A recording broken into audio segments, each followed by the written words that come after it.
Today, a streamer's move from Twitch to YouTube goes horribly wrong. Then, if you don't know who Parag is, you will soon enough.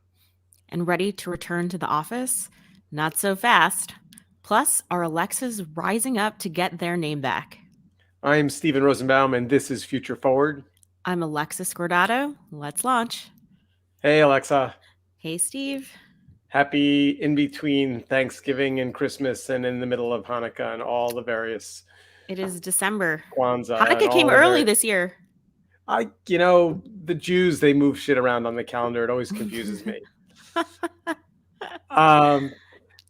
So this is going to be a great show. As you pointed out, it is the name show. We have 3 names. Ludwig. And for those of you who might check out midway, don't, because the chapter about Alexa in and of itself is worth the price of admission. But let's begin with Ludwig, because because the Ludwig story is crazy. So how did this pop up on your radar? I'm always paying attention to YouTube and streamer revenues and, kind of how streaming is paying people, and kind of the funny line between UGC, which people do for fun, and then paid whatever, Ludwig. So Ludwig is, I should say, I'm not a follower of Ludwig. I did not know him on Twitch. He seems to be wildly popular, and I guess I didn't understand that YouTube was actually stealing podcasters or streamers. But I guess there's a talent thing.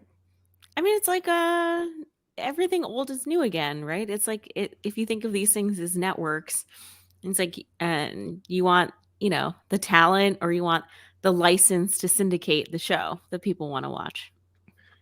But this is my naivete, and some of our listeners are gonna, of course, beat me up for asking this question. But I guess I didn't realize that people were making big money on Twitch, which of course they are. Some people are. I mean, it's not like, it's probably less. It's probably 1% or less of actual streamers. So, do you know Ludwig? And I just like saying Ludwig. I might just say it a lot. I only know of him because of articles like who is actually making money in the creator economy. And I feel like he always appears on lists of people who are making millions of dollars. And that's just a combination of, it's a minority portion is coming from ad revenue, but it's really in the deals he's doing with brands. And unlike some other people who are big names in the streaming economy, I mean, he's not controversial, right? I mean, in his general demeanor, he's not like a Trumpazoid, right-wing freakazoid character, is he? No. He's squarely in the lane of someone who understands gaming and culture, and also knows how to produce. He tried to do a game show, like Money Moguls, recently. So the story here is he gets stolen from Twitch over to YouTube, makes this big move, very high profile, gets paid a lot of money to make the move, which is in and of itself interesting, right? Because the whole point of making money as a streamer would be based on presumably your traffic, your audience. Right. And so they're guaranteeing him kind of big base minimums that are order of magnitude bigger than what he was. Mm-hmm. Because there's risk for him, right? I mean, his audience is on Twitch. Right. And they don't just magically move over to find you on YouTube. Right. He's got to bring them over, and there's not he doesn't get to put a sticker on the door of the Twitch home saying, well, maybe he does. Maybe he owns the Twitch home, so he can continue to use it as a roadmap to get people over to find him in his new home. But that lasts just a couple of days. Right. Yeah. So he streamed, and then midstream it was taken down. Yeah. So we should clarify, he's not banned necessarily. It was just a DMCA takedown, supposedly because he was trying to do a review of like the 50 most viral YouTube clips, and he had played a snippet of the beloved children's song Baby Shark. So I just want to take a breath there, because you just squished into one thought about four batshit crazy things, that each one of which makes my head explode.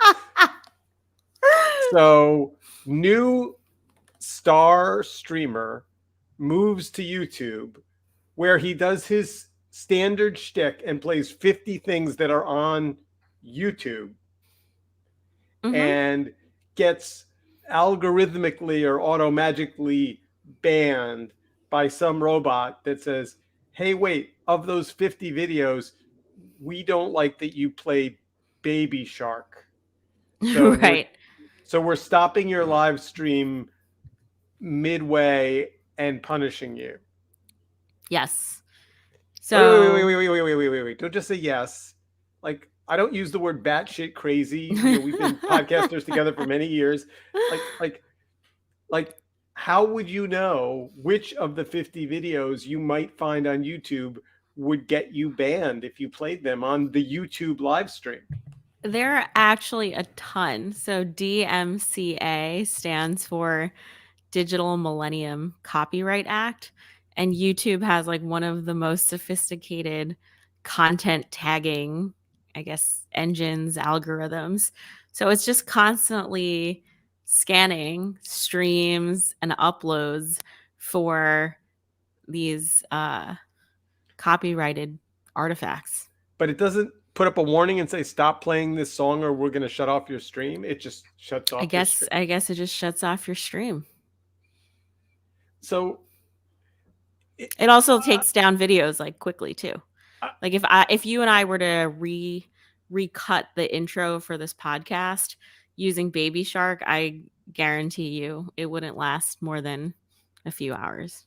Okay, at the end of this video, I'm going to play Baby Shark. Okay. See, look at the face. She's scared. She's like, "Oh my god, he's touching the Baby Shark." Like, but some of that I think is because maybe the people who own the license to Baby Shark have really just come after YouTube.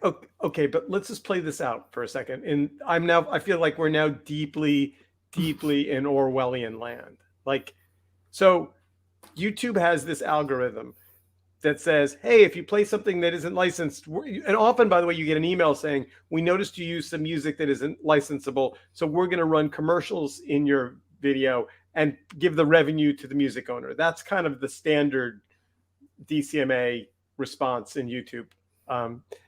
But in this case, they've like dialed up the algorithm for Baby Shark to be even more draconian. So I think that's my guess. My guess is like the amount of signal that they get from illegal uses of Baby Shark is so egregious that it probably like auto sets off some kind of like flag.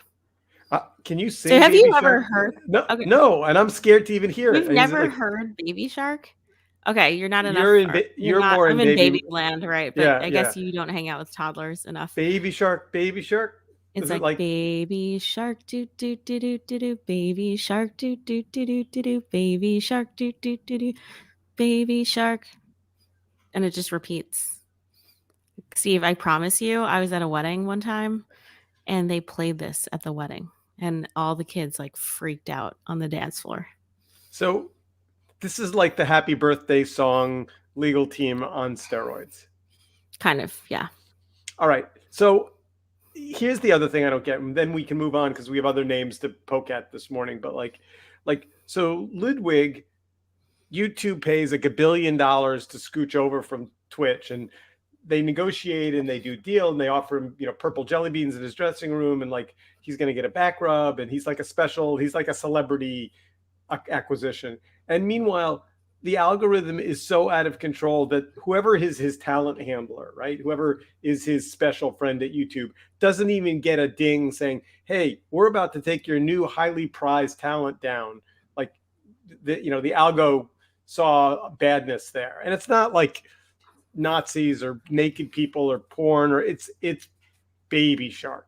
Right, And right, and the right. robot is so in control of the place that it acts ahead of the human who just spent like $1 billion to hire this guy. Yep, that is correct. I mean, I guess one could argue from Ludwig's perspective, because I just like saying Ludwig, that how else would everyone have known that he moved from Twitch over to YouTube if he hadn't been banned? So maybe this is like a secret good thing. I'm sure they would have found ways to promote it. Plus, we probably talked about it in the weeks leading up to the transition on Twitch. All right. So we're going to leave Ludwig in the rearview mirror, with the caveat being that we'd like to hear more about Ludwig's battle with the robot. And I think the story, yeah, the Switch has been going well. So this is a tweet from Ludwig, stream unavailable. Huge announcement. Yeah. Yeah. All right. Moving on. Parag. Have I pronounced that right? Parag. I've heard it Parag. both. Yeah. Let's go with that. Parag. So much to say here. I'm not even really sure where to begin. Let's roll the clock back to, what happened to the former CEO of Twitter. Do we have there's lots of rumors.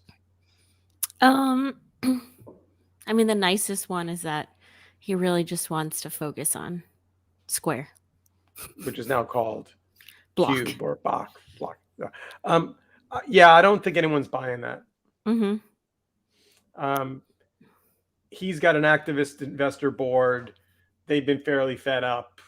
The numbers are terrible. Essentially, his stock is trading lower than the IPO price. Yep. At a time when the tech market is like this. Mm-hmm. I think Jack got the heave-ho. Yeah.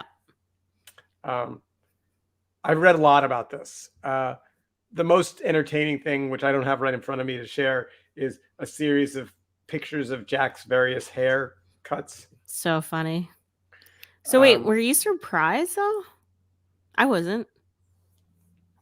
I was not surprised that Jack. Well, there is some unspoken rule that people announce transitions between Thanksgiving and Christmas, and not too close to Christmas.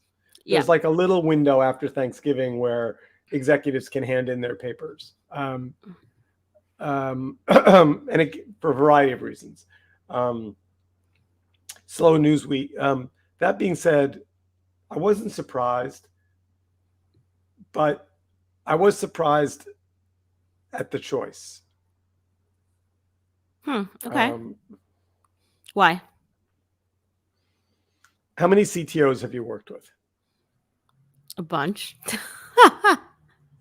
Have any of them, as a personality type, not individuals, I'm not talking about your career history or mine, have any of them struck you as CEOs, given the very different nature of those two roles?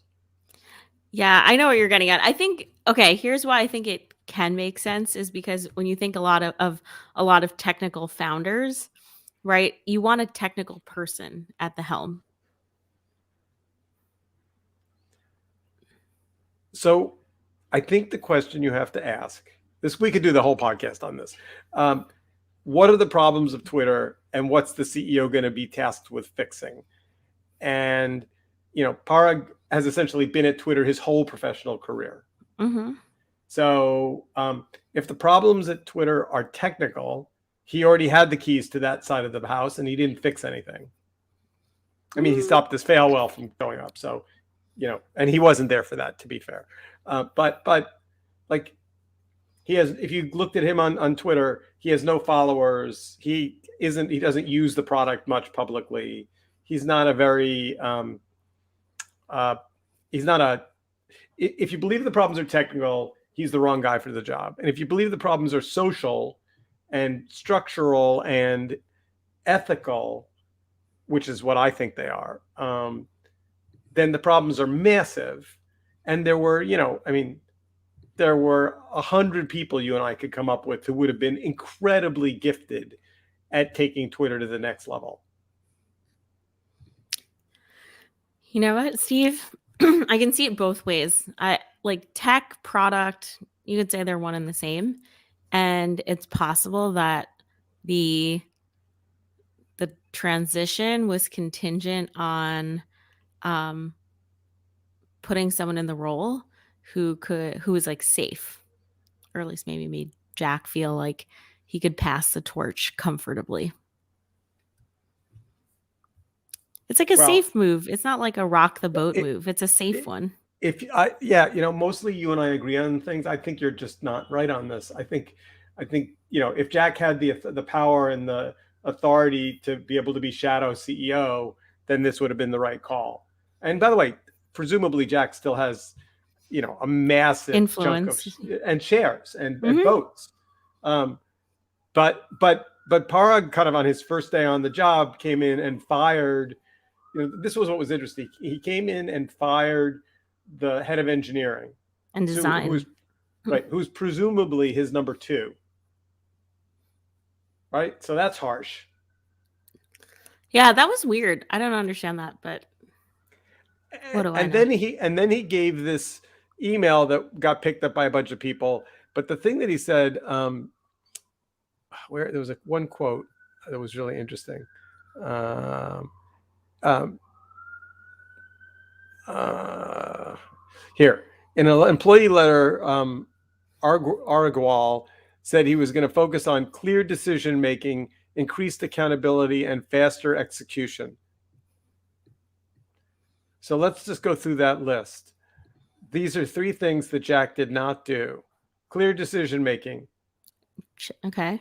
uncheck, no Jack.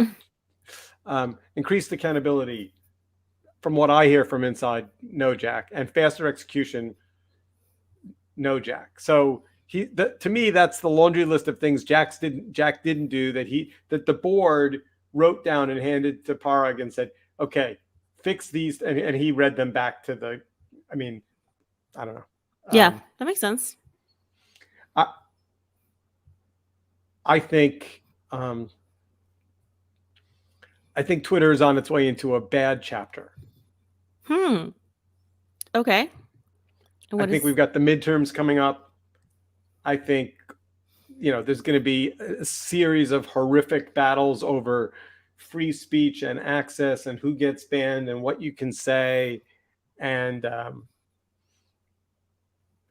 you know, I mean, don't get me wrong. Get the popcorn. It's going to be fun to watch. Uh, but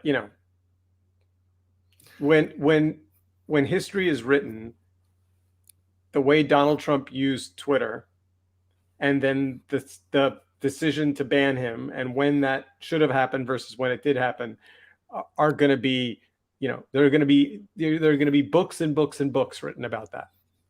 Yeah. Well, I'm maybe a little bit more optimistic, meaning I think no matter what happens, we're actually going to see some stronger, firmer policies. And whether we agree with them or not, at least they're decisions. I feel like we've been living in a state of gray in the Twitter sphere for many, many years. Okay, we're going to keep disagreeing, and then we'll move on because it's interesting. We'll keep an eye. This will be something we'll keep an eye on. But I think the question is, if you're the CEO and you've got a board that controls your livelihood, is job one increase revenue, or is job run fix the unsafe nature of the space that you built? Oh, it's always going to be the former. It's always going to be the revenue. Mm-hmm. It's always going to be the revenue. I've tried to get my Twitter handle verified 6 times. I give it my driver's license and my blood type and my social security number and my eye color. I don't even, and it just says try again later. You know what, Steve? You need Apple or some big tech company to unleash a behemoth, wildly successful Internet of Things product called Steve, and you will get verified. Yeah, we're getting to the don't jump the queue. We're getting to the Alexa story. We'll have plenty to talk about. But wait, let's play this last Twitter game. Let's say the board actually wanted Parag to have the job because actually what they really want is to sell it. Right. Oh, who predicted this recently? Scott Galloway. He predicts Twitter's going to get bought by like Salesforce, which is weird. But you know, I buy that as a that would make Parag the right, clean things up, straighten up the get the house in order. Yeah. Yep. So Ding who ding would buy ding. it? Apple? Salesforce. No way. Salesforce? They bought Yammer. They bought. No. They invested in WordPress. Like, I think Salesforce, which has been such a behemoth on the B2B side and has failed with its marketing cloud to be, I think, really a standout, is going to use Twitter as a catalyst to And enter. what did Benioff buy? Time Inc., right? Or Time Magazine? Yeah. Mm-hmm. So. All right. All right. I'd buy that. All right. So moving on. This we'll do really quick because I want to get to the Alexa story. So, you know, it seemed like until fairly recently, the whole we're going back to work thing was happening.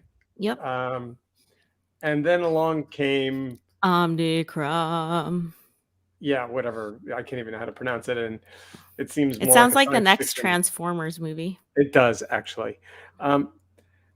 So what's interesting in this Wall Street Journal article isn't so much the headline, which I think we all are like, yeah, okay, there's going to be, a delay in returning to work, but the actual numbers buried in the article that say like 40% of Google's employees had been back to the office. Yeah. Like I didn't realize it was that high. Oh, I was going to say that low. Oh, that's funny. No, I didn't realize it was 40% already. I thought not they were dialing it up like 10%, 20%, 40%. Yeah, I mean, I had just been starting to get comfortable with being in enclosed spaces with people, and now, who knows? They said wait 2 weeks, so I guess we wait 2 weeks. I mean, with these variants, what we've seen in the last couple of years is that it's like every week presents more data or more insights. Yeah. All right. So let's move on. So back to work. Everyone stay home. Work on Zoom. We're not going back to work. At least not yet. Well, I mean, what's good at what Google did is they didn't say, okay, we're going from January 10th to March 20th. They just didn't even say a date yet, which is good because we don't know. Yeah, that's true. All right, but to the story that really is the kicker of this show. We saved the best for last. Look at that, my name in giant block letters in the Washington Post.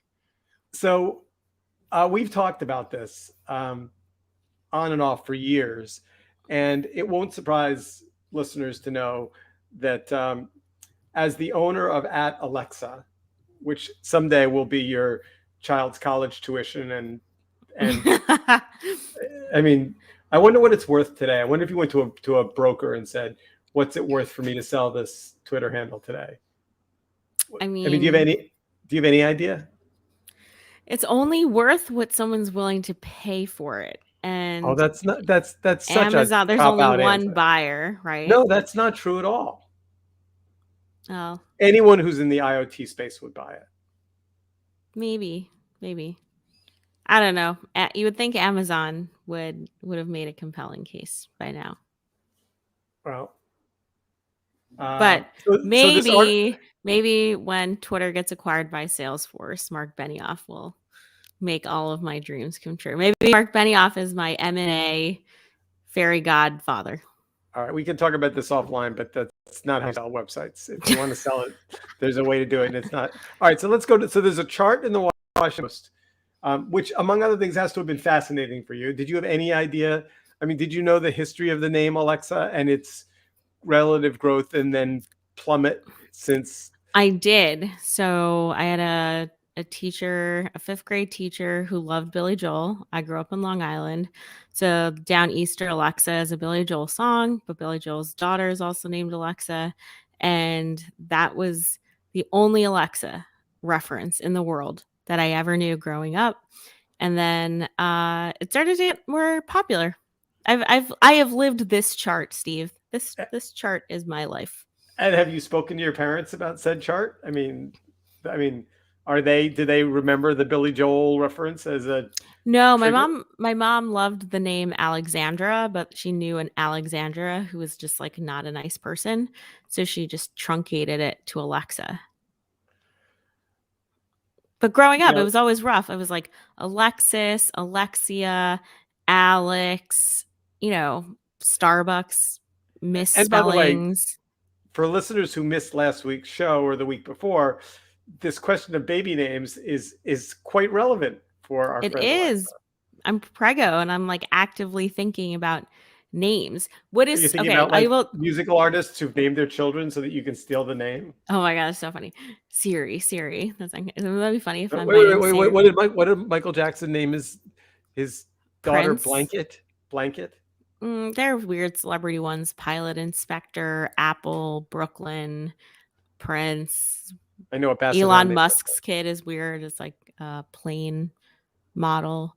Um, what is surprising to me, and I understand it now, is that I guess I thought this chart would continue to go up. I actually thought the Echo would popularize the name Alexa. Interesting. So people wanted to name their child after a rock star and a model's daughter, but not after Jeff Bezos's robotic overlord in your house. I don't know. I mean, I know the article has like lots of different anecdotes about Alexa experiences, but I would like to believe that Alexa is now synonymous as a resource. So, listeners, you need to know that before we do this podcast every week, I have to wander through my house and mute at least two devices so that when I'm speaking to my friend Alexa, I'm not confusing the robot overlord Alexa and giving and by the way, of all the things it does badly, responding to commands it doesn't understand is maybe the worst Yeah. because it just prattles on about being confused, which you never do, by the way. Um, so the only thing this article did not say, and I assume maybe the answer is because I'm not a lawyer, but theoretically, lawyers who are smarter than me have already asked this question. But it strikes me I always, whenever I think about what Amazon has done to the complexity of your life, I always think there's got to be a class action suit here.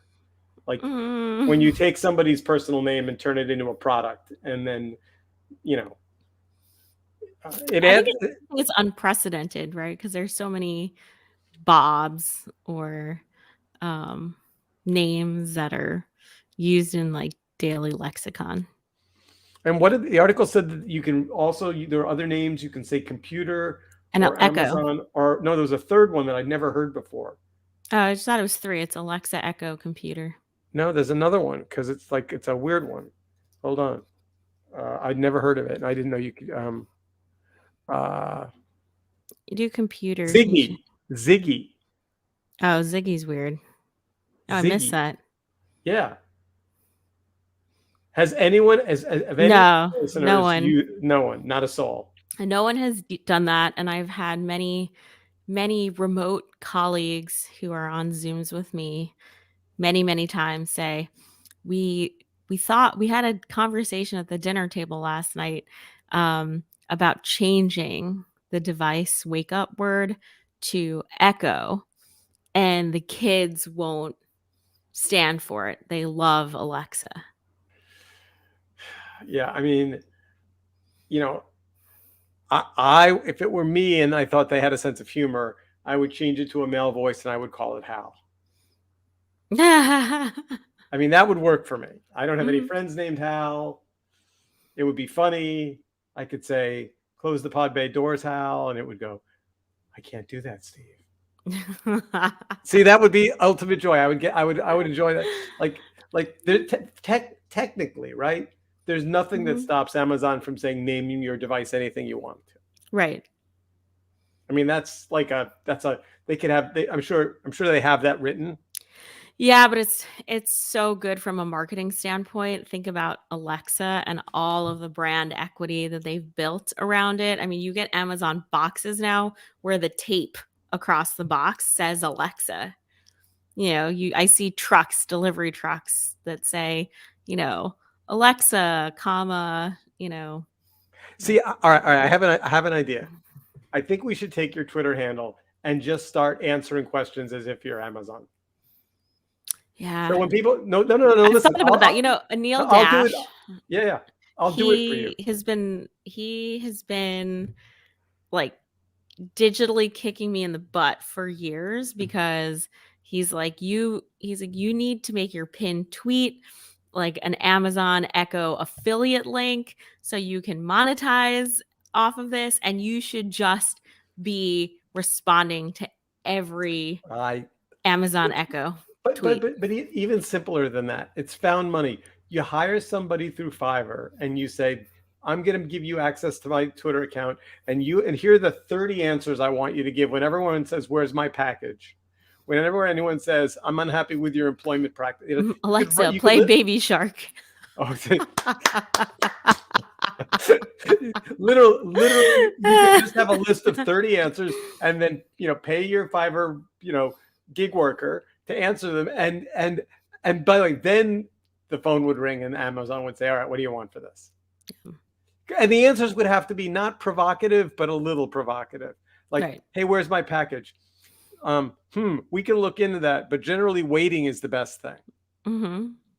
We blame the post office. It's Right. probably USPS, not us. Like, I could probably do it myself with if this and that. I just need like the right words to I, trigger the response. I'm a fan of Fiverr. I've got 5 or 6 Fiverr gig workers that I work with, and We they're still all have to do great. we have to do like a gig worker show. Yeah, Upwork, Fiverr, hiring freelancers. We need to do that show. all right. I'm going to scribble that down, maybe even for next week. We are out of time. Everybody, this has been really fun. If you have an Alexa device, you can turn it back on now because this podcast will no longer trigger it.